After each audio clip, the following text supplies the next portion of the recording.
Hello? Hello. Hi. Hi, good evening. Ay, good morning Good pala. morning. Good morning. Morning po. Good morning. Kamusta naman? Okay naman po. Maganda umaga sa'yo. What's your name? Jen. Ano po? Jen.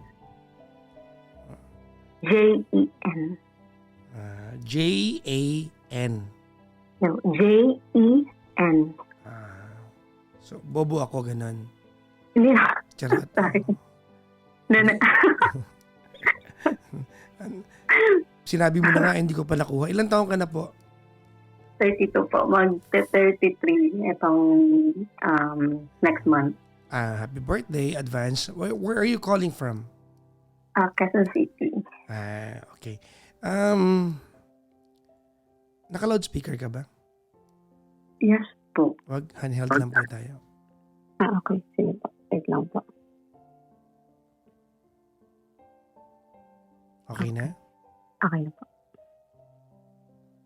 Okay. Si Jen ay 32 from Quezon City. Tama na? Yes po. Okay. Anong ginagawa sa buhay? Ano po, nag-work. May 3 anak. Mhm.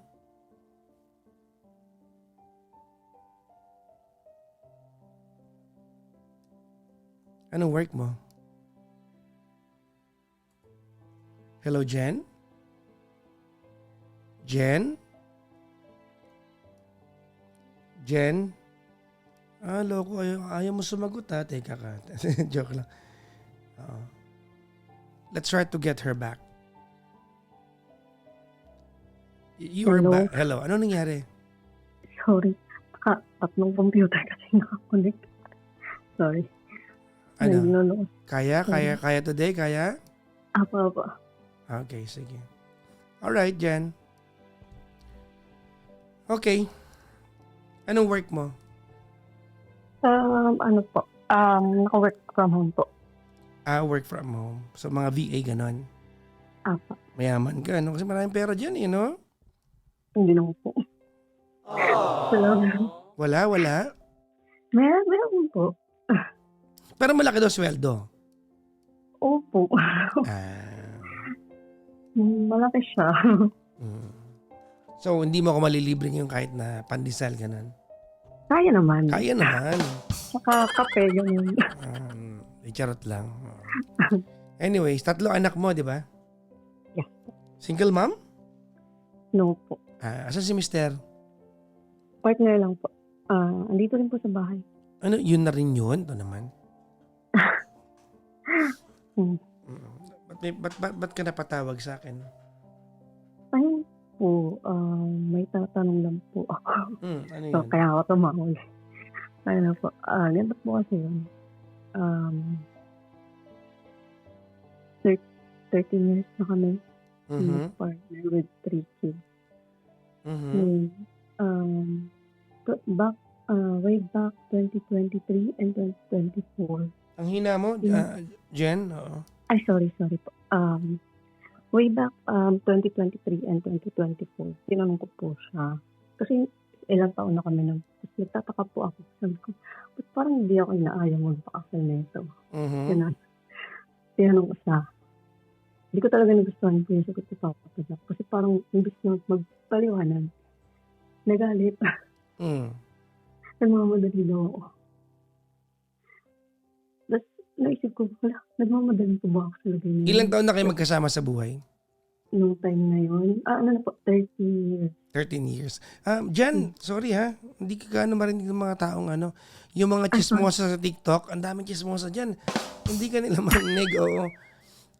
Okay. Ang hina. Pwede bang kulungin mo ng kamay, ganon? Sige po, ito po. Ayun nga po. Ayan, okay. Ayun nga po.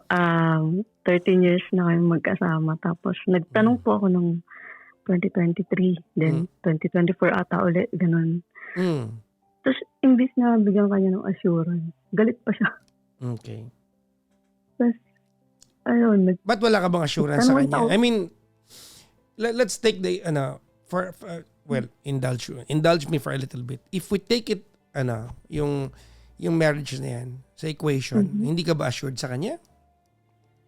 Ano naman po, parang assured naman po ako. Kaso parang yun na lang po din kasi yung kulang. Assured ka naman. Kasi okay naman kami. Maayos naman kami. Pero nagtataka lang ako, bakit wala? Yung ganun po. Bakit wala? Dapat meron, no? Dapat laging meron. Well, alam mo ganito. Very tricky kasi yan dahil, alam mo kung bakit? Kasi nauna na yung obligasyon eh. Yun nga po eh. No, nauna. Alam mo to. Alam mo to.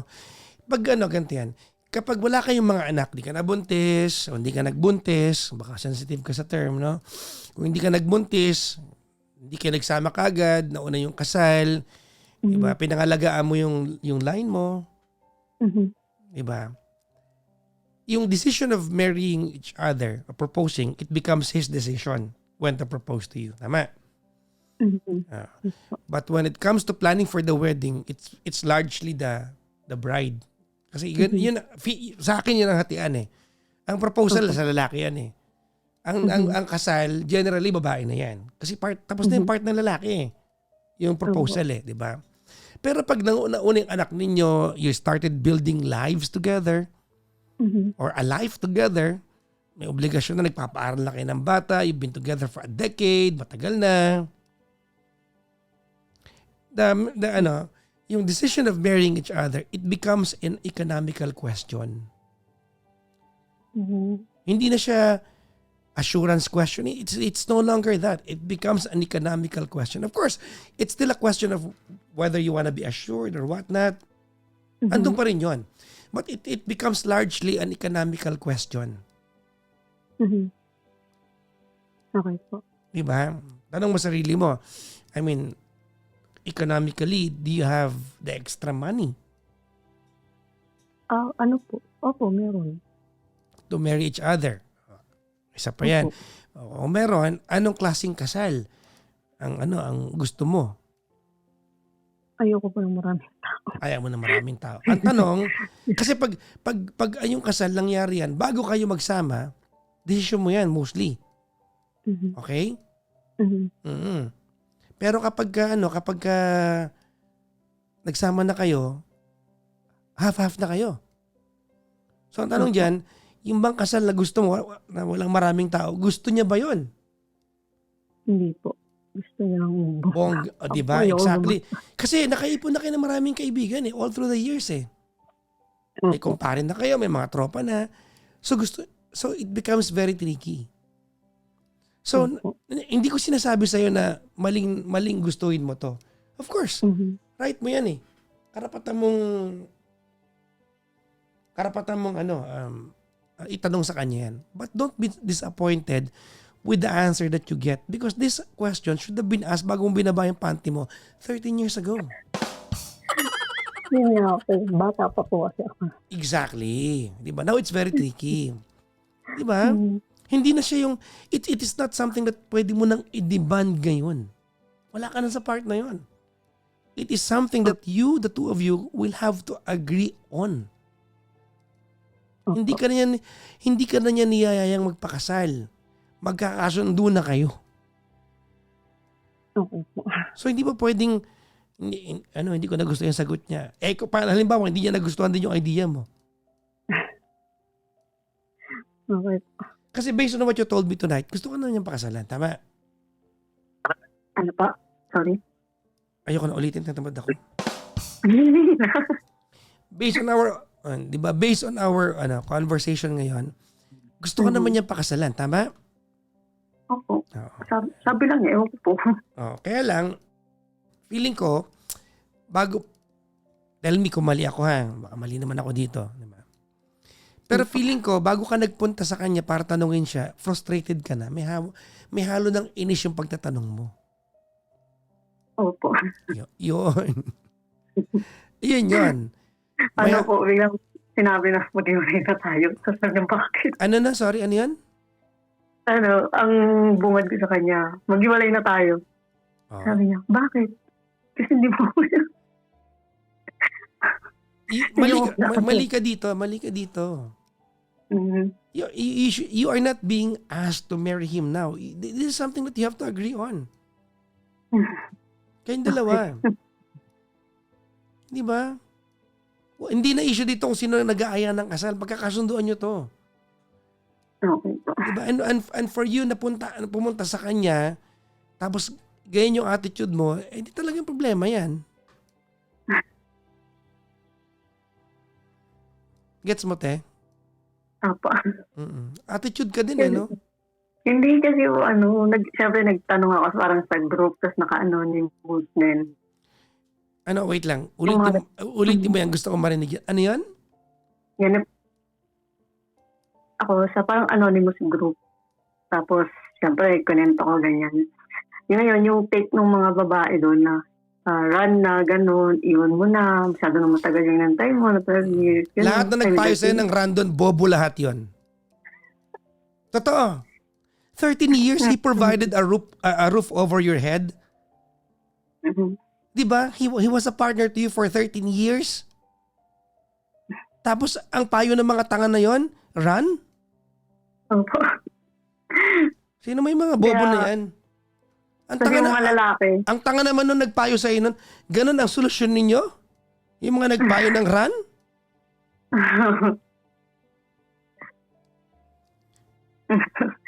Ano nga po yung Papa Jack, nakakatawa kasi ang gulo.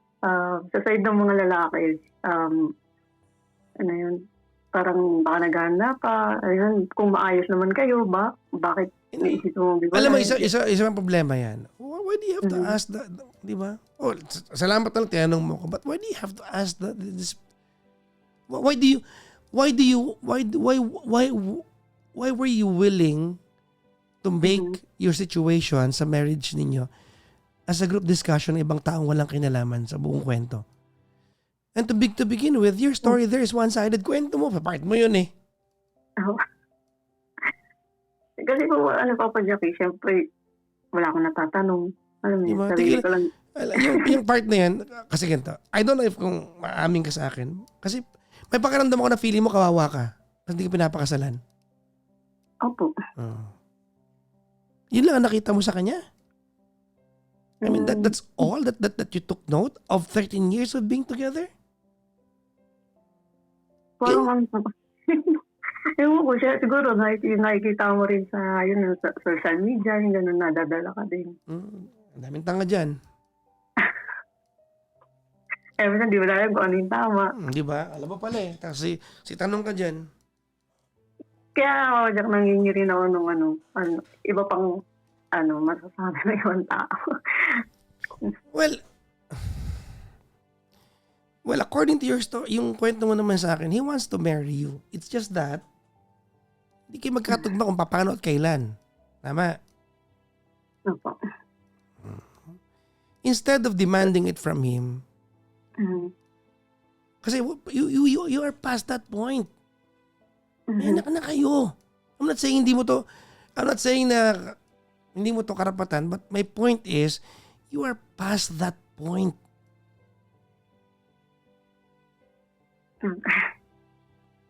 Okay. This is not something that you can easily demand. This is something that the two of you will have to agree on. Okay. Kasi, nakakatawa. Parang yung syempre mo nakikita mo sa TikTok, sa Facebook. Yung parang may imagine mo rin, kaya maranasan. Kaka-Facebook niya. Alam niyo, alam mo, one thing that we should have learned a long time ago, what you see on social media are not the real story of these people. These are facades. Alam niyo yan? Yung mga kapangitan ng buhay ba nila, ipopost ba nila yan? Hindi po. Pero kasi hindi mo rin maiiwasan ng hindi maigit, mag-isip. No, may iwasan yan. Tigilan mo ako.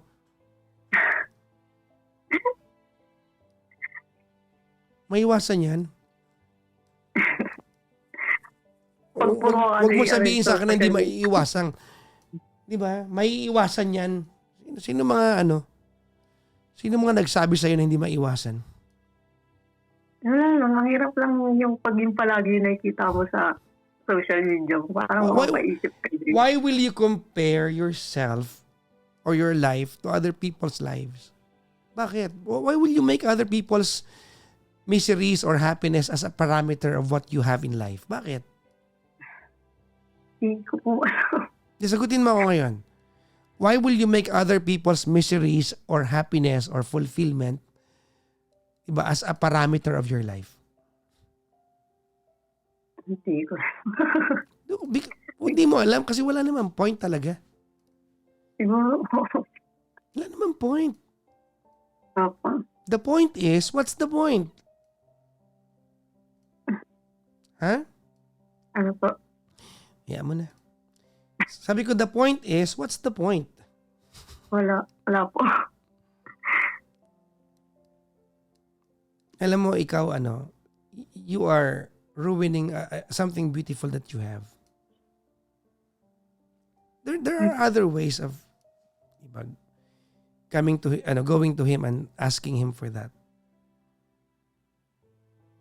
Hindi na dapat ito isang bagay na pagkakasunduan nyo na. Hindi ito dinidemand na.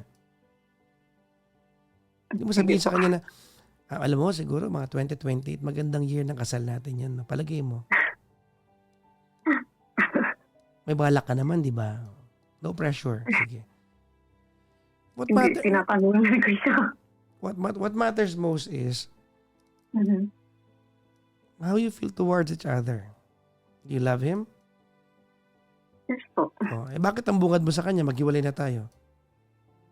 Wala lang po. Bigla ko lang naisip yun. Parang, bakit gano'n? Bakit hindi? Bakit wala?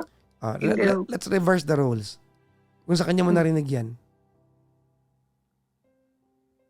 Siyempre po, magagalit ako. Pero, Magagalit o habang buhay mo susumbat? sinusumbat ko po sa kanya hanggang kanina. Hindi, pag sa'yo niya sinabi, maghiwalay na tayo. Ano po, magagalit. Exactly.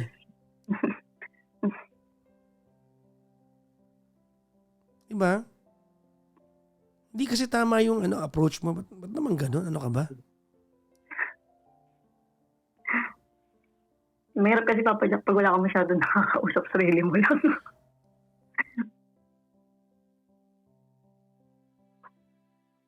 Usapan nyo na lang. But for you to have acted the way you acted, hindi tama yun. Okay po. Ano yan? You are self-sabotaging. Sige po. Of course, ako bilang kaibigan mo, of course I want you to marry each other. Diba? But you cannot coerce him to doing that. You have to feel good about it. Hindi mo punta ka sa kanya, frustrated ka na. Lesson to sa mga nakikinig ha.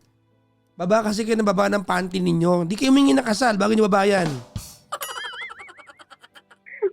Diba? Hindi ko na po kasi na-realize. Diba? Dapat bago nyo binabayan. Because it puts you in a position where you can no longer demand for it. Kasi may iba ka, not that you don't deserve it, it's just that may iba ng obligasyon. Opo.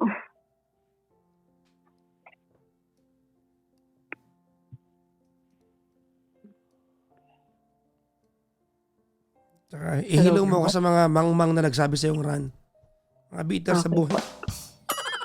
Sige po. Hindi ka ba nahiya sa partner mo? He's a partner to you for 13 years and you allow these random people to talk him down like that? Fair ba yun? Hindi po.